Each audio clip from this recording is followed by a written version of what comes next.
എന്നെ ഓർത്ത മത്സരത്തിന് ഇറങ്ങാതിരിക്കരുതെന്ന അമ്മയുടെ അവസാന വാക്ക് നെഞ്ചേറ്റിക്കൊണ്ടാണ് ചമ്പക്കുളം മൂലം ജലോത്സവത്തിൽ പോരിനിറങ്ങുമ്പോൾ പള്ളാത്തുരുത്തി ബോട്ട് ക്ലബ്ബിലെ പ്രധാന ഇടിക്കാരനായ തകഴി സ്വദേശി ദിലീപിന്റെ മനസ്സിൽ വേദന നിറച്ച് അമ്മയുടെ മരണവാർത്തയെത്തി. സംസ്കാര ചടങ്ങുകൾ മാറ്റിവെച്ച് ദിലീപ് മത്സരത്തിനിറങ്ങിയപ്പോൾ പ്രകടമായത് വള്ളംകളി രംഗത്തെ ആത്മസമർപ്പണം കൂടിയാണ്.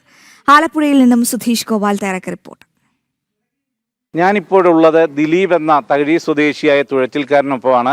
അദ്ദേഹത്തിൻ്റെ പ്രത്യേകം ഇത്തരമൊരു പ്രതികരണത്തിലേക്കും മറ്റും കടക്കാൻ കാരണം കഴിഞ്ഞ ചമ്പക്കുളം ജലമേളയിൽ അദ്ദേഹത്തിൻ്റെ അമ്മ അതീവ ഗുരുതരാവസ്ഥയിൽ ആശുപത്രിയിൽ ചികിത്സയിൽ കഴിയുമ്പോഴാണ് മത്സരത്തിനിറങ്ങുന്നത്. അപ്പോൾ അമ്മ അവസാനമായി പറഞ്ഞത്, നീ എനിക്ക് വയ്യ എന്നതുകൊണ്ട് തുഴച്ചിൽ മാറ്റി വെക്കരുത് എന്ന ഒരു നിർദ്ദേശം. അതാണ് അവസാനമായി അമ്മയിൽ നിന്നും ഈ ദിലീപിന് കേൾക്കാൻ കഴിഞ്ഞ ഒരു വാക്ക്.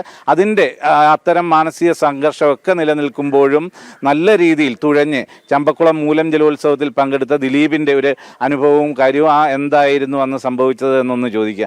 ഇത് ഇപ്പം നടന്ന മൂലം ജലോത്സവത്തിൽ തുഴയാനായിട്ട് ഇറങ്ങുമ്പോൾ ഈ അമ്മയ്ക്ക് ഇത്ര ഗുരുതരമായിരിക്കുന്നു.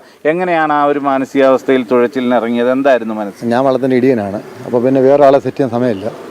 അപ്പോൾ അമ്മ പറഞ്ഞു, ഞാൻ ഇവിടെ ആംബുലൻസ് കൊണ്ടുപോകുമ്പോൾ അമ്മ പറഞ്ഞു, നാളെ കളിയാണ്. അമ്മ പറഞ്ഞു, കുഴപ്പമില്ല, എനിക്ക് കുഴപ്പമൊന്നും ഉണ്ടാകത്തില്ല. ഞാൻ പറഞ്ഞു, അമ്മയ്ക്കൊന്നും ഉണ്ടാകത്തില്ല. പറഞ്ഞ് ഒരു 9 മണിയായപ്പോൾ അമ്മ മരിച്ചു. അപ്പോൾ പിന്നെ ഞാൻ മാറി വയ്ക്കാൻ പറ്റത്തുമില്ല. അമ്മ പറഞ്ഞു, കളിക്കാൻ പൊക്കോളാൻ പറഞ്ഞു. ആ മാനസികാവസ്ഥയിൽ ഞാൻ ടീമിനോട് കൂടെ അമ്മ മരിച്ച് കിടക്കുമ്പോഴാണ് നമ്മൾ തുഴയുന്നത്. തുഴയുന്നത് പക്ഷെ അവിടെ ഒരു ദിവസം മാറ്റി വെച്ച് പിറ്റേ ദിവസത്തേക്ക് ചമ്പക്കുളം കളിക്ക് വേണ്ടി കളിക്കുമായിരുന്നു. ഞാൻ വളരെ ഇടിയനാണ്, തുഴച്ചിക്കാരാണ് മാറിയിരിക്കുക. ഒരു ഇടിയൻ എന്ന് പറയുമ്പോഴത്തേക്ക് ടീം സെറ്റ് ചെയ്യാൻ ഭയങ്കര ബുദ്ധിമുട്ടാണ്. ആ ഒരു അവസ്ഥയിലും അമ്മയുടെ ആ വാക്ക്, നീ നാളെ തുഴയാൻ പോകണം, അത്രത്തോളം സ്ത്രീകളിലടക്കം കുട്ടനാട്ടിലെ അപ്പർ കുട്ടനാടൻ മേഖലയിലെ ജനങ്ങളിലെ ഈ വള്ളംകളി അത്രയേറെ ആവേശം നൽകുന്ന ഒരു വികാരമായതുകൊണ്ട് തന്നെയല്ലേ അമ്മ അങ്ങനെ പറഞ്ഞു? പിന്നെ അമ്മ നമുക്ക് വേണ്ടി എപ്പോഴും കാത്തിരിക്കുന്നത്. അപ്പം കളിയെല്ലാം കാണുന്നത് വയ്യാലി വന്നൊരു കളി കാണുമ്പോൾ ഞാൻ ചെന്നപ്പോൾ അതിനെക്കുറിച്ച് ചോദിക്കുകയും ചെയ്യും, എല്ലാ കാര്യവും പറയും, നേരത്തെ പറയുമായിരുന്നു. എന്താണ് അന്നത്തെ ദിലീപിൻ്റെ ഒരു അവസ്ഥ എന്തായിരുന്നു? നിങ്ങൾ ടീം അംഗങ്ങൾ എത്രത്തോളം ഒപ്പം നിന്നാണ് ദിലീപിന് ആ ഒരു മാനസിക സംഘർഷത്തിൽ നിന്ന് ഒരു അയവ് വരുത്തിയത്? ദിലീപിൻ്റെ അമ്മയുടെ മരണം ഞങ്ങളുടെ ടീമിനെ ആകെ ഞെട്ടിച്ചു കളഞ്ഞു. കാരണം ഒരു ചുണ്ടൻ വള്ളത്തിൻ്റെ മർമ്മപ്രധാനം എന്ന് പറഞ്ഞാൽ ഇവർ രണ്ടുപേരാണ്. അതിൽ നമ്മൾ പരിശീലനം ചെയ്ത് സെറ്റായി കഴിഞ്ഞാൽ പെട്ടെന്ന് ആ സ്ഥാനത്തേക്ക് ഒരു തുടർച്ചക്കാരൻ അപകടം പറ്റിയാൽ മാറിയ വേറൊരാളെ നമുക്ക് വെക്കാം, ഒരു പങ്കായക്കാരൻ മാറിയ വേറൊരാളെ വെക്കാം. പക്ഷെ ഇവർ നമുക്ക് നമ്മളെ രീതിയിൽ സെറ്റ് ചെയ്തിട്ടിരിക്കുക. ഇവർ മാറിയാൽ നമുക്ക് അന്ന് പുതിയൊരാളെ താളം തെറ്റും മൊത്തം പോവും. അപ്പോൾ നമ്മൾ തന്നെ വിഷമിച്ചിരിക്കുന്ന സമയത്താണ് ഇവൻ്റെ സഹോദരങ്ങൾ, പെങ്ങളും ഇവൻ്റെ അനിയനും വിളിച്ചിട്ട് പറഞ്ഞു, അമ്മയുടെ ആഗ്രഹം ചേട്ടായി വള്ളം കളിക്കണമെന്നായിരുന്നു, അതുകൊണ്ട് ചേട്ടായി വന്നിരിക്കും എന്ന് പറഞ്ഞു. പക്ഷെ ഞങ്ങൾക്കൊരു വലിയൊരു വികാരമായി ആ സമയം.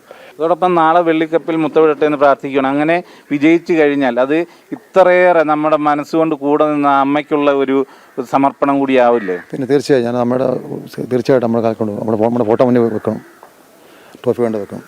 അതുതന്നെയാണ് അമ്മ മരിച്ച് എന്ന വിവരം കിട്ടിയണക്കെയാണ് കഴിഞ്ഞ മൂലം ജലോത്സവത്തിൽ ദിലീപ് ഇടിക്കാരനായി ഈ ചുണ്ടനിൽ കയറുന്നത്, ചമ്പക്കുളത്താറ്റിൽ മത്സരത്തിനിറങ്ങുന്നത്. അത്രയ്ക്ക് ജലോത്സവം ഇവരുടെ എല്ലാം മനസ്സിൽ വലിയ വികാരമാണ്. അത് സ്വന്തം അമ്മ മരിച്ചു കിടക്കുമ്പോൾ ആ അമ്മയുടെ വാക്കും അതുതന്നെയായിരുന്നു അവസാനമായി പറഞ്ഞത്, നീ മത്സരത്തിന് ഇറങ്ങണം.